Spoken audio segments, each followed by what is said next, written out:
muito bem-vindos a mais uma noite da esperança, noite em que abrimos os nossos corações para ouvir a voz de Deus, para que Ele produza fé no nosso coração através da sua palavra.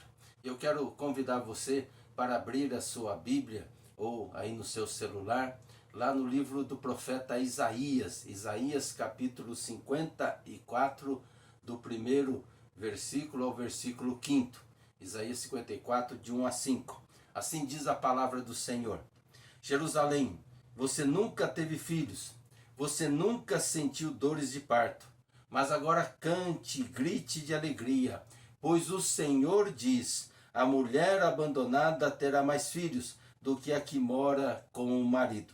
Aumente a sua barraca, torne ainda maior o lugar onde você mora, e não faça economia nisso. Encompride as cordas da sua barraca e pregue bem as estacas, pois você vai estender as suas fronteiras para todos os lados. O seu povo será novamente o dono de regiões dos seus inimigos, que eles conquistaram, e cidades desertas ficarão cheias, povoadas de gente. Não tenha medo, pois você não ficará envergonhada. Não se assuste, pois você não será humilhada. Você esquecerá como foi humilhada quando era ainda jovem. Não lembrará mais da desgraça da sua viuvez, pois o seu Criador, o Senhor Todo-Poderoso, será o seu marido, o Santo Deus de Israel, o Deus do mundo inteiro. Ele o salvará. Palavra do nosso Deus. Conta-se uma ilustração que uma mulher temente a Deus, ela comprou uma casa. E essa casa foi passado para ela que era uma casa que ficava à beira de uma colina, onde tinha uma visão linda, maravilhosa. E ela então conheceu a casa, procurou olhar e ver essa visão através da janela ali da sala, mas quando ela já estava quase fechando o negócio, ela viu então que na janela do seu quarto ela não tinha toda essa visão, porque ali tinha um monte. E ela então se lembrou da passagem que Jesus fala: se tivermos fé, você vai orar e os montes baterão em retirada. E ela então fechou o negócio mesmo assim. E quando, antes de entrar na casa, ela então convidou a igreja, fez uma reunião de oração, uma vigília, para que orassem então com esta fé, e assim aquele monte se retirasse e ela pudesse contemplar toda a beleza que Deus havia criado. Passaram a noite inteira ali orando a Deus. Fizeram jejum também ao Senhor. E aí, quando pela manhã ela vai lá, terminada a vigília, ela abre a janela do seu quarto. O monte ainda estava lá. E ela então olhou para aquele monte e disse: eu sabia que não ia sair mesmo. Quantas vezes nós também oramos com esta fé, essa pequena fé, orando e não acreditando que Deus é poderoso para fazer todas as coisas, o impossível, que Deus é poderoso para me salvar, para salvar as pessoas, que Deus é poderoso para libertar, que Deus é poderoso para curar toda e qualquer enfermidade, que Deus é poderoso para reverter a minha situação. Quantas vezes nós oramos e não acreditamos realmente que Deus é poderoso para todas as coisas? É aquela oração que muitas vezes dizem não passa do teto. Assim estava o povo de Judá. Quando estavam no exílio, sentiam-se abandonados por Deus. Sentiam que Deus havia deixado eles de lado, porque Deus havia permitido que eles fossem levados cativos para o exílio. Desde o capítulo 40 de Isaías, nós observamos o quanto esse sentimento havia tomado conta do coração do povo de Judá. e o quanto Deus em todos os momentos falava ao povo através do profeta para produzir fé ao coração desse povo, para que eles crescem que Deus estava no controle de tudo isso e Deus estava cuidando da vida deles, mesmo em meio ao exílio.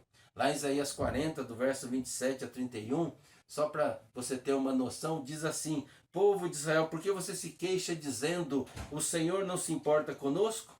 O nosso Deus não se interessa pela nossa situação? Será que vocês não sabem? Será que nunca ouviram falar disso? O Senhor é o Deus eterno, Ele criou o mundo inteiro. Ele não se cansa, não fica fadigado. Ninguém pode medir a sua sabedoria. Aos cansados, Ele dá novas forças e enche de energia aqueles que estão fracos. Até os jovens se cansam e os moços tropeçam e caem, mas os que confiam no Senhor recebem sempre novas forças. Voam nas alturas como águias, correm e não perdem as forças, andam e não se cansam. A misericórdia do Senhor era manifestada em todos os momentos para com o seu povo.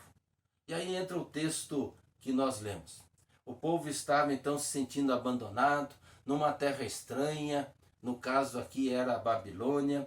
Deus então anima o povo através do profeta e dizendo assim: cante alegremente, ou como diz na tradução da Bíblia que eu li aqui, mas agora cante e grite de alegria.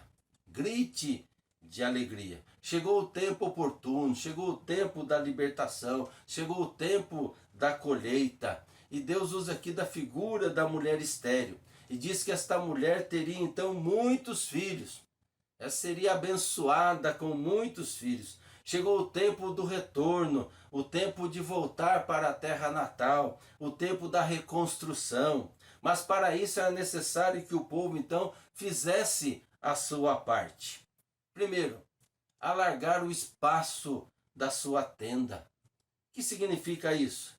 Antes que as coisas acontecessem, antes que Deus realizasse a libertação para que eles voltassem para Jerusalém, eles deveriam então confiar na promessa de Deus, na palavra de Deus. Ou seja, não confiar naquilo que vem, não confiar nas circunstâncias, não confiar naquilo que aparece à sua frente, mas confiar na promessa de Deus, na palavra de Deus.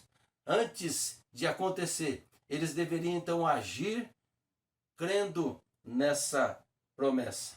Deus estava dizendo ao povo que estava no exílio que a libertação viria, que o renovo estava chegando. E por isso eles deveriam então cantar alegremente, ainda que estivessem no exílio, ainda que estivessem com o coração ali machucado por estarem naquela terra estranha, por estarem cativos ali, mas deveriam cantar com alegria, motivados pela esperança da libertação em Deus.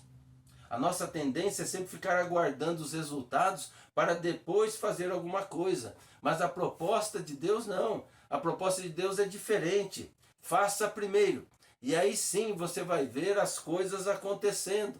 É aquilo que o filósofo existencial lá do século XVIII, Soren Kierkegaard, ele falou sobre a fé. A fé é um salto no escuro, ou seja, eu não vejo nada, mas eu creio que Deus está no controle. Eu creio que Deus está ali cuidando da minha vida. Por isso eu salto. O povo então, quando estava para atravessar também o Rio Jordão, também Josué é usado por Deus ali para falar assim ao povo: a hora que vocês tocarem com a planta dos pés na água do rio, o rio vai abrir. Ou seja, vocês terão que ter essa atitude de fé, ter essa ação de que crer realmente que Deus está fazendo, de que Deus está junto, de que Deus vai fazer esta obra na nossa vida, ainda que a gente não veja e não enxergue nesse momento. Se você está passando por algo nesse início de ano e passando por algo que está aí entristecendo o seu coração, que parece que o ano já não começou bem para você, você tem essa sensação, e eu digo através da palavra de Deus: creia. Creia naquilo que Deus quer fazer na sua vida neste ano. Porque daí vem o segundo ponto. Espera grandes coisas de Deus. Essa é a segunda atitude que Deus espera de nós. Nós temos que aprender a investir no trabalho do Senhor, na certeza de que Deus fará as coisas acontecerem e esperar, ou seja, que Deus vai fazer grandes coisas na nossa vida, na nossa família, na nossa igreja. O verbo que é utilizado aqui no versículo 3 diz assim: pois você vai estender as suas fronteiras para todos os lados, o seu povo será novamente dono das regiões que os seus inimigos conquistaram, e cidades desertas ficarão cheias de gente.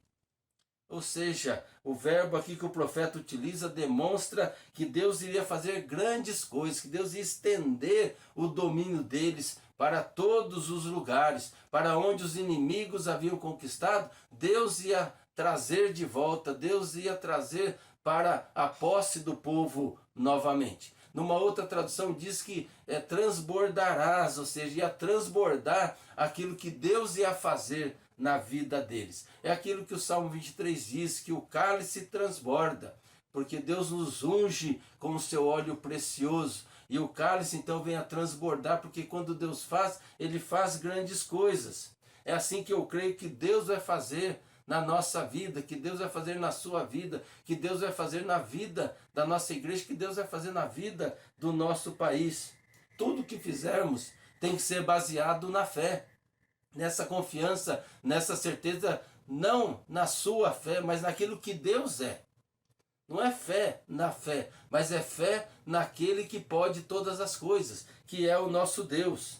E do nosso Deus não podemos esperar outra coisa senão grandes coisas, coisas maravilhosas, coisas extraordinárias. Quando olhamos para a palavra de Deus e cremos nela, ficamos com essa certeza. O nosso Deus, preste atenção nisso para que você possa deixar que a palavra penetre no seu coração. O nosso Deus é o mesmo que abriu o Mar Vermelho e fez o povo passar com os pés secos, parede de água de um lado, parede de água do outro lado. E o povo ali que saiu do Egito, da escravidão, passando ali com os pés secos. É o mesmo Deus que fez o sol e a lua pararem por quase um dia. É o mesmo Deus que preservou a vida de Davi quando Saul queria matá-lo. É o mesmo Deus que se fez homem e habitou entre nós, mostrando a sua face humana, Cristo Jesus, que veio para nos salvar. É o mesmo Deus que em Jesus Cristo, o seu Filho, derramou o seu sangue precioso, morreu na cruz do Calvário por nós, para perdoar todos os nossos pecados e nos garantir a vida eterna. É o mesmo Deus que criou a sua igreja, que tem sustentado a sua igreja desde lá do seu início com Cristo Jesus até os dias de hoje, apesar de todos os erros que a igreja cometeu e comete até hoje. É o mesmo Deus que criou a nossa igreja, carinhosamente dizendo, a nossa igreja, a IPI da Vila, e tem sustentado a sua igreja. Portanto, nós temos sempre que crer e esperar grandes coisas de Deus em nosso favor. E eu tenho certeza que será um ano de muitas bênçãos, de muitas realizações, de muitas conquistas, tanto de crescimento espiritual para a vida da igreja, como também de crescimento de número de pessoas que vão se achegar, que vão se converter, que vão se libertar, que vão se curar, que vão ser alvo da graça, da bênção, da cura do nosso Deus. Será um ano de muitos avanços, com toda certeza. Por quê? Porque o nosso Deus está nesse negócio. Ou seja, porque o nosso Deus está conosco. Porque o nosso Deus é o Senhor da igreja. E se Ele está conosco, nós podemos então sempre esperar grandes coisas. E por último, empreende grandes coisas para Deus. Em Deus nós podemos confiar, porque Ele é fiel e tem mostrado isso sempre. Agora Deus também espera mais de nós, da sua igreja, assim como esperava também de Judá. Que empreendamos grandes coisas para Ele. Deus esperava que o seu povo voltasse para a terra prometida, para Jerusalém, e fizesse grandes coisas, ou seja, reconstruísse Jerusalém, reconstruísse os muros de Jerusalém, reconstruísse o templo de Jerusalém, reconstruísse a autoestima do povo, reconstruísse a alegria do povo, ou seja, Deus esperava que eles fizessem muitas coisas. Eram grandes obras que o povo tinha que empreender. E Deus espera o mesmo de nós, que nos coloquemos à disposição para realizar grandes coisas, que investamos o melhor da nossa vida para a realização da obra de Deus, para realizarmos essas grandes coisas. Deus espera então que sejamos fiéis. Fiéis no quê? Fiéis na mordomia, fiéis no nosso tempo, fiéis no nosso dinheiro, dos nossos talentos, dos nossos dons espirituais.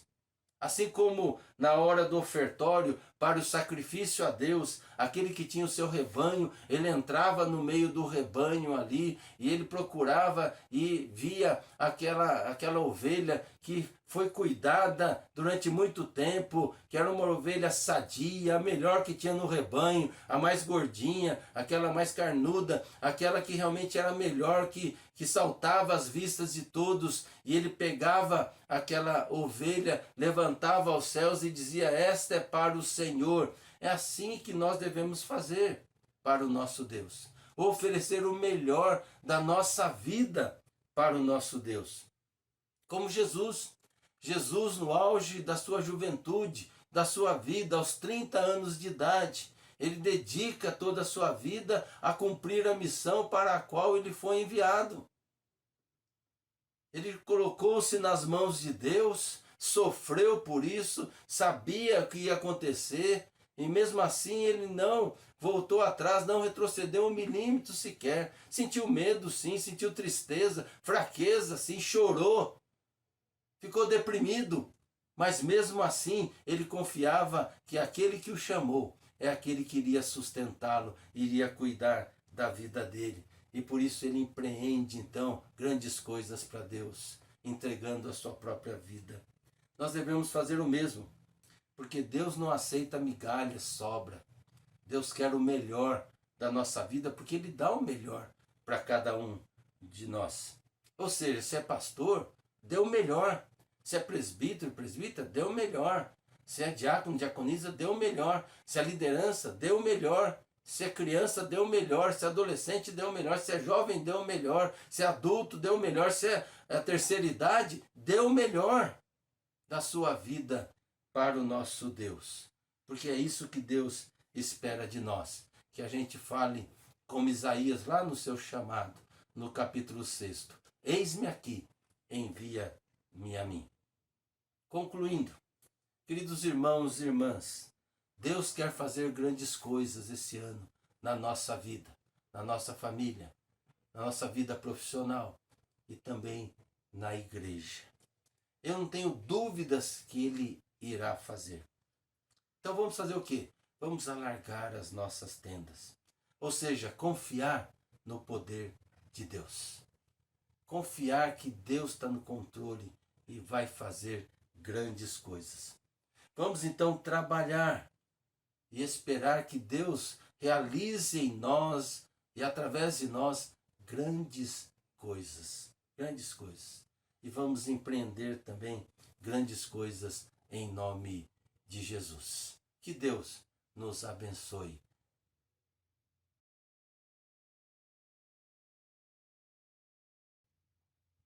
Eu queria orar com você nesse momento.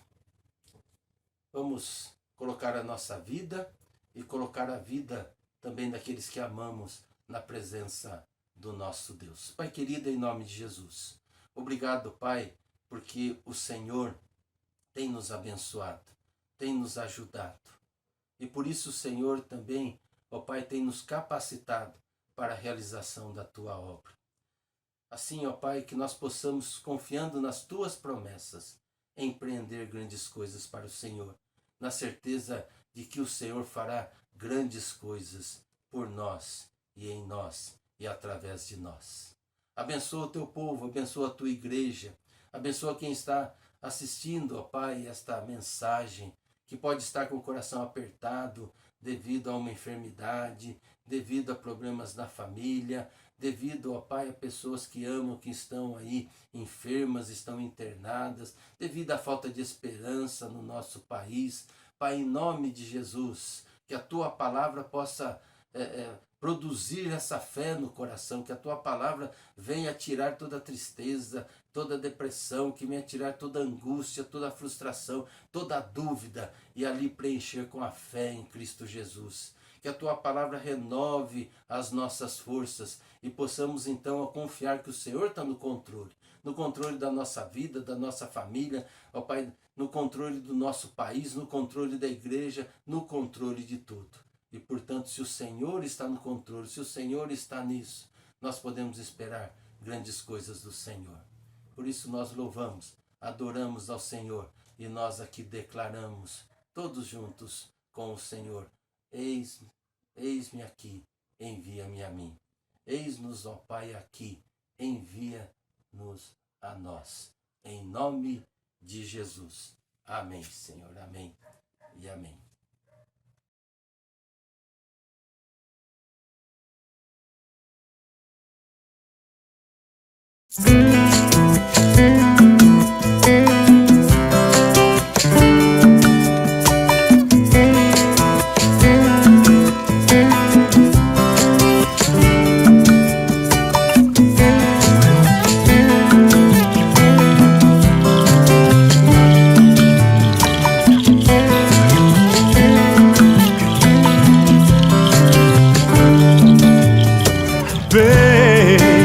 Liberta o teu povo, nos traz todo o renovo, nos ajude a caminhar.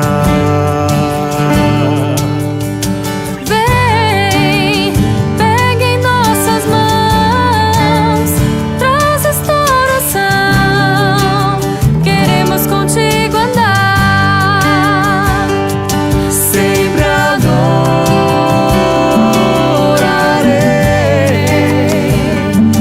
não importando as condições. Senhor, meu louvor a ti entrego, esvazia todo o meu ego, me faz levantar. Vou andar como Pedro sobre as águas, lutar como Josué em Jericó. Meu Deus é maior, ter a fé que remove as montanhas, ser ungido de Deus nesse lugar e declarar: até aqui nos ajudou o Senhor, até aqui nos ajudou o Senhor, até aqui nos ajudou o Senhor, até aqui nos ajudou o Senhor. Vem, liberta o teu povo, nos traz todo o renovo, nos ajude a caminhar. Vem, pega em nossas mãos, traz restauração, queremos contigo andar, sempre adorarei,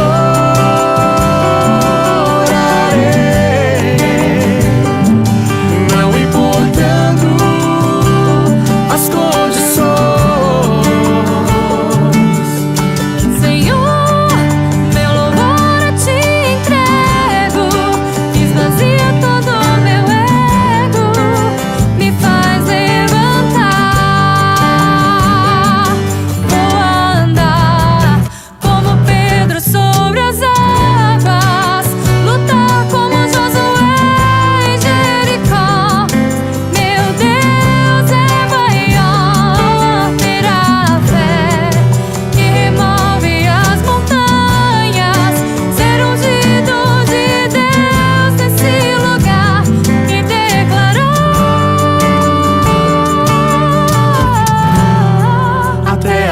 nos ajudou o Senhor. Até aqui nos ajudou o Senhor. Até aqui nos ajudou o Senhor. Até aqui nos ajudou o Senhor. Vou andar como Pedro sobre as águas, lutar como Josué em Jericó. Meu Deus é maior, ter a fé que remove as montanhas, ser ungido de Deus nesse lugar e declarar: até aqui nos ajudou o Senhor.